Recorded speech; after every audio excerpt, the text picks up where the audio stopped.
여러분 안녕하십니까? 4월 23일 목요일 KTV 뉴스 시작합니다. 베트남을 국빈 방문한 이재명 대통령이 또럼 당 서기장 겸 국가주석과 정상회담을 했습니다. 이 대통령은 우리 정부와 베트남 새 지도부 출범 후 국빈 방문이 상호 처음 이루어졌다며 양국의 특별한 관계가 입증된 것이라고 밝혔습니다. 베트남 하노이에서 최영은 기자의 보도입니다. 이재명 대통령이 검은색 의전 차량에서 내리자 베트남 어린이들이 태극기와 베트남 국기를 흔들며 이 대통령 부부를 환영합니다. 베트남 주석궁에는 애국가가 울려 퍼지고 이 대통령의 예우를 표하는 예포 21발이 터집니다. 베트남을 국빈으로 방문한 이 대통령의 또럼 당 서기장 겸 국가주석이 공식 환영식을 마련했습니다. 두 정상은 지난해 8월 이후 8개월 만에 다시 만났습니다. 정부 출범 후에 첫 번째 국빈으로 방한하셨고 또 이번 저의 베트남 방문은 베트남의 새 지도부 출범 후 2주 만에 이루어진 베트남의 첫 국빈 방문으로 이 사실만으로도 베트남과 대한민국의 특별한 관계는 확실히 입증됐다고 생각합니다. 두 정상은 정상회담부터 공동 언론 발표, 국빈 만찬 등 온종일 시간을 보내며 정상 간 친교의 시간을 보냈습니다. luôn là vai trò quan trọng trong các buổi tiệc đón tiếp khách quý, cũng giống như tương đậu nành của Hàn Quốc, vị đậm đà của tương bần của Việt Nam đã được ủ qua thời gian, cũng giống như tình hữu nghị giữa hai nước chúng ta càng trải qua những năm tháng càng trở nên sâu sắc và bền vững.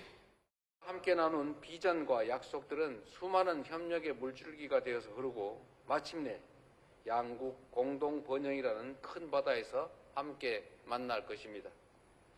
그 위대한 항해에 대한민국은 언제나 변함없는 동반자로서 베트남과 함께하겠습니다. 특히 최근 중동 상황으로 인한 불안정성 속에서 공급망 안정에 대해 협력을 강화하기로 하는 등 글로벌 정세에도 함께 대응하기로 했습니다.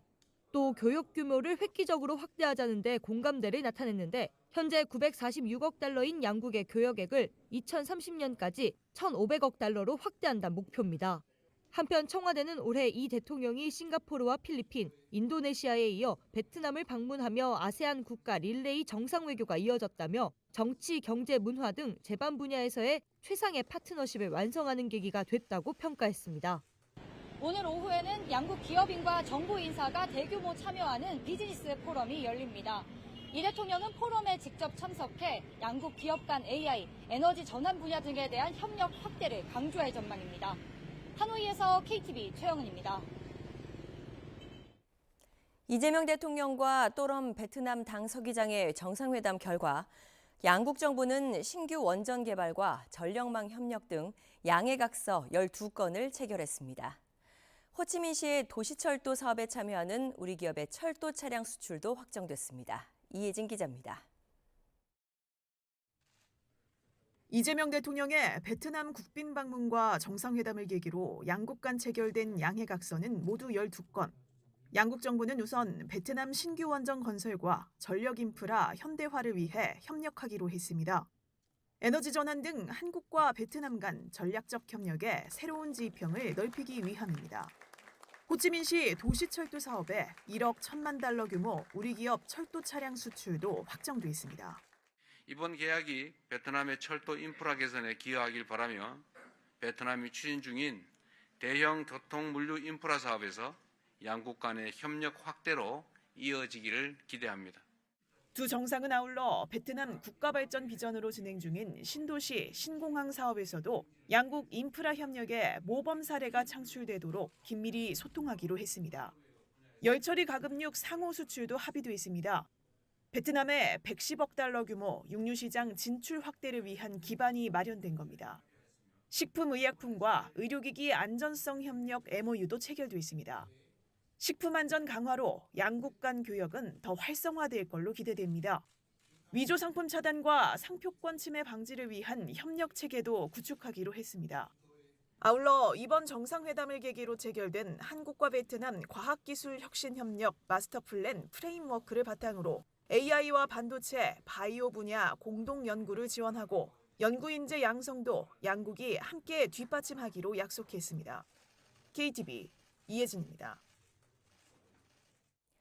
올해 1분기 한국 경제가 반도체 수출 호조 등에 힘입어 중동 상황 여파에도 앞선 분기보다 큰 폭으로 성장했습니다. 한국은행은 1분기 실질 국내 총생산이 지난해 4분기보다 1.7% 성장했다고 밝혔습니다. 한은의 기존 전망치를 2배 가까이 웃도는 수준으로 지난 2020년 3분기 이후 5년 6개월 만에 가장 높은 분기 성장률입니다.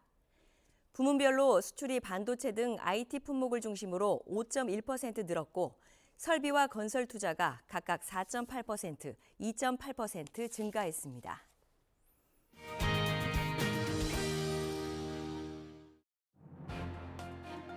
오늘의 주요 정책 소식입니다. 베트남을 국빈 방문한 이재명 대통령이 또럼 국가주석과 정상회담을 했습니다. 이재명 대통령은 양국의 특별한 관계가 입증됐다며 최상의 파트너십이라고 강조했습니다.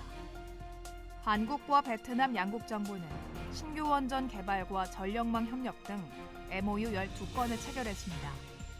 호찌민시 도시철도 사업에 참여하는 우리 기업 철도 차량 수출도 확정됐습니다. 올해 1분기 우리 경제가 5년 반 만에 가장 높은 성장률을 기록했습니다. 정부는 물가 안정과 원유 수급 대응에 총력을 기울인다는 방침입니다. 고윤철 경제부총리와 신현송 한국은행 총재가 만나 통화 재정정책 공조를 강화하기로 했습니다. 특히 성장과 물가 간 상충 상황에 대응하기 위해 협의와 정책 조화를 강조했습니다. 정부가 수출 중소기업을 지원하기 위해 추경 예산 122억 원을 투입합니다. 기업당 1억 원 한도 내에서 최대 4건까지 비용을 보전받을 수 있습니다. 결혼 서비스 소비자 피해 예방 주의보가 발령됐습니다. 소비자원은 업체를 고를 때 위약금 부과 기준과 표준약관 사용 여부를 확인할 것을 강조했습니다. KTV 뉴스를 마칩니다. 저희는 내일도 국정 소식을 한 걸음 더 빠르게 전해드리겠습니다. 함께해 주신 여러분 고맙습니다.